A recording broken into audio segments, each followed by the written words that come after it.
Good morning, algebra folks. Today, some stuff that you're going to be looking at. There's a review that just got posted. It's 10 questions on factoring, so make sure that you get that done. Tomorrow is assessment day. This is now the second assessment in the factoring unit. I talked about this a little bit with one of my classes yesterday. If you are at home and not keeping up, it's really difficult for me to know if y'all are struggling and how much you're struggling. So when you're behind, I know you're behind because you're not logging in at home. And then you're coming to class and you're not asking a lot of questions. So I just keep trucking and making new stuff. So we're at the second assessment already, and some of you are really behind and you need to get caught up so that I can know whether you know the stuff or don't know it, or if you're just not logging in.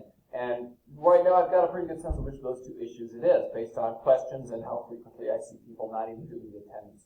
So make sure you get caught up for tomorrow, because if you don't have that assessment done, it's just a hole that y'all are digging yourself. And I'm here and I'm willing to help you out, and there are no deadlines, but man, the hole's getting deep, guys. So log in and be ready for the assessment tomorrow, and I will see you then.